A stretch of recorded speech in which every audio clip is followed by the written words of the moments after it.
السلام عليكم ورحمة الله وبركاته. ازيكم عاملين ايه؟ يا رب تكونوا بخير. النهارده هنتكلم عن مكوة البخار من سناي. انا جبت من منتجات كتيرة قوي من الشركة دي واتكلمت عليها في فيديوهات قبل كده عن مميزاتها وعن عيوبها وايه اللي كان عاجبني فيها وايه اللي ما كانش قد كده. لو حابين تعرفوا المنتجات بتاعتهم بالتفصيل وايه عيوبها وايه مميزاتها هسيب لكم لينكات الحاجات اللي اشتريتها في الديسكريبشن بوكس علشان تشوفوا اللي هيناسبكم منها او مش هيناسبكم. المكوة دي انا جبتها علشان تبقى سهلة معايا في الاستخدام. انا محتاجة حاجات فيها بخار علشان تفرد معايا اسرع، فببقى محتاجة ان انا اكون في سرعة شوية في المجهود، ومحتاجة انها تبقى برضو توفر عليا مجهود الظهر وان انا اتني ظهري او ان انا اكوي وانا تانية ظهري. فقلت استخدمها واشوف امكانياتها هتناسبني ولا لا. في بعض الأقمشة من الملابس بتبقى معايا صعبة جدا في كويها، فقلت بالبخار أكيد هتبقى بالنسبة لي أسهل. هتكلم برضو عن مميزاتها وعيوبها. كملوا معايا الفيديو للآخر علشان لو بتفكري في الخطوة دي تشوفي هتناسبك أو مش هتناسبك. بيجي معاها كتالوج وبيجي معاها الضمان وبيجي معاها كمان كتيب صغير كده كتالوج فيه معظم الحاجات الشركة عملتها الفترة اللي فاتت.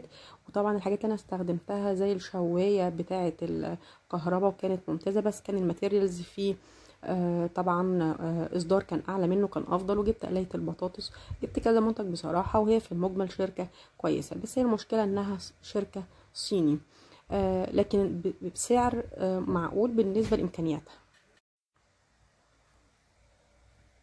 المكوة بتيجي معاها قطعتين بيتحطوا على قطعة الحديد الخارجية للمكوة علشان ما تلسعش الهدوم دايركت يعني، وعلشان تحافظ على الأقمشة. تيجي معاها قطعة كده من القماش فيها فتحات، وفيها قطعة كمان بيبقى فيها زي ريش زي فرشة يعني، علشان لو في القماش أي ديفوهات او اي انسجه باقيه او اي شعر او كده تخرجها مع الاستخدام.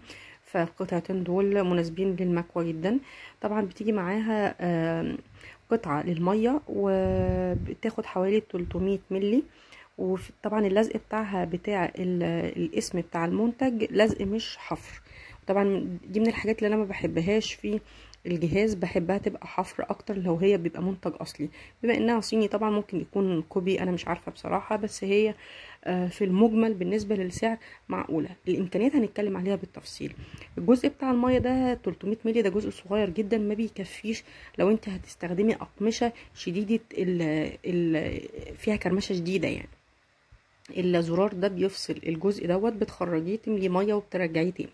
طبعا انا قلت النهارده هجرب باذن الله على حاجه تكون شديده التكسير يعني، وانا بغسل كرمشت الهدوم قوي يعني، ما شغلتش الجزء بتاع المكوى في الغساله علشان الهدوم تطلع مكرمشه عادي جدا، علشان اعرف بس المكوى معايا استخدامها هيناسب الاقمشه شديده الكسره ولا القماش الخفيف زي القطن الخفيف خالص.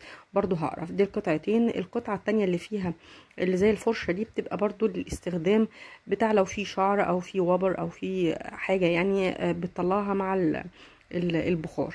تمام. انا هستخدم النهارده القميص ده. القميص ده انا كويت حته صغيره خالص في اليمين فوق زي ما هو واضح كده، قلت اجربها يعني، وقلت اجرب معاكم الفيديو بحيث ان انتوا تشوفوا استخدامها.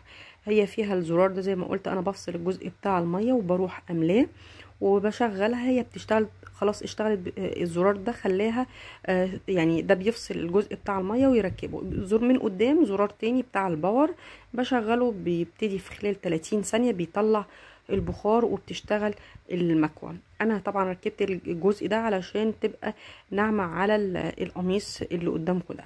القميص ده صعب جدا في كويه يعني، انا اخترت حاجه تكون صعبه جدا من الكتان علشان يبقى شديد قوي. فاذا كان هيبان معايا انها لطيفه وكويسه وسهله الاستخدام ولا صعب. الاقمشه التانية هي طبيعي انها البخار هيخليها مفروده مفيش مشكله، بس في حاجات زي الجينز وزي الكتان وزي القطن في البوليستر والحاجات اللي هي الاقمشه التخينه شويه دي بتاخد مجهود. انا جربت جزء، هي الفكره انها بتشتغل حلو. طب تمام. طب التوفير في الجهد بقى، هي كشغل بيطلع بخار منها. البخار ده بيخلي القماش مندي مع السخونيه ويجي يجف بيفرد القماش. تمام. فهي كفرد تمام مفيش مشكله، بس بتاخد مجهود كبير جدا.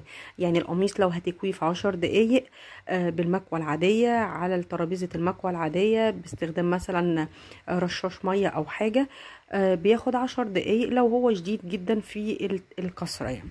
مع القميص ده خد مني حوالي ممكن تلت ساعه. تمام، لاني بروح املى الخزان بتاع الميه، لانه ما بياخدش غير ساعه 300 مللي، ودي كميه قليله جدا ومن عيوبها. بروح املاه وبرجع تاني. خد مني حوالي 3 خزانات او 4 خزانات علشان اقدر اكل قميص وش وظهر.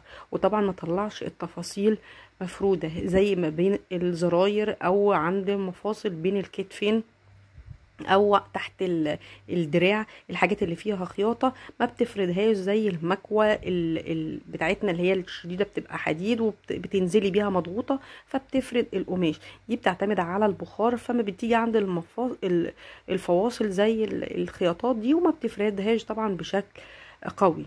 فدي برضو من عيوبها. يبقى احنا معانا كده مميزاتها انها سهلة في الشيل مفيش مشكلة، القماش الخفيف بتكويه حلو جدا مفيش مشكلة، وسريع برضو. مش هقول انها بتاخد وقت مع القماش الخفيف زي التيشيرتات القطن الخفيفة او البلوزات الخفيفة او دريسات خفيفة. كل الحاجات الخفيفة دي بتكويه حلو جدا. لكن في القمصان او الجينز الموضوع بيبقى صعب شوية علشان القماشة بتبقى شديدة شوية.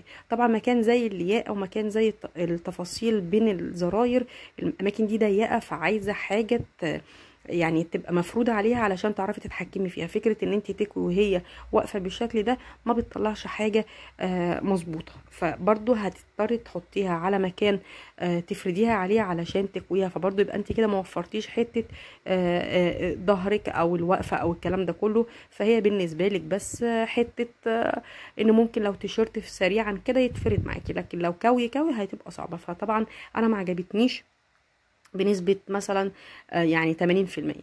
مش هي دي المكوه اللي انا هحط فيها مبلغ كبير علشان خاطر تريحني. فما حسيتش ان انا كده يعني بصراحه اختلفت عن المكوه العاديه. بالعكس المكوه العاديه بالنسبه لي اسرع، وهي في وجع الظهر، لان طبعا انت لما تقفي فتره طويله ماسكه حاجه زي كده وبتكوي بيها برضو حمل على دراعك. فهي كمميزات انا مش شايفه مميزاتها غير بس انها ممكن خفيفه لو تيشيرت سريع وخفيف.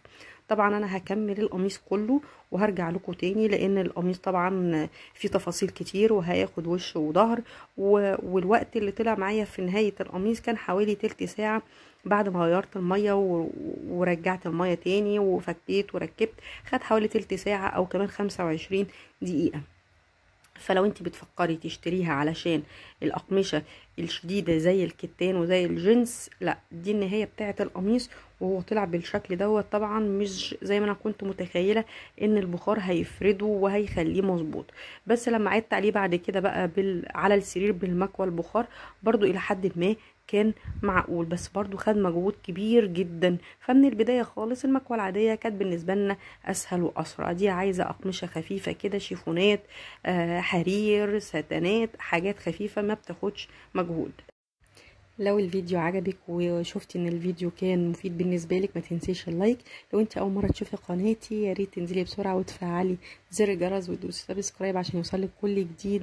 شير للفيديو علشان غيرنا يستفاد، ولو بيفكر يشتري المكوى يشوف عيوب ومميزاتها ويشوف هتناسبه ولا لا. اشوفك على الف خير باذن الله في فيديو جديد، والسلام عليكم ورحمه الله وبركاته.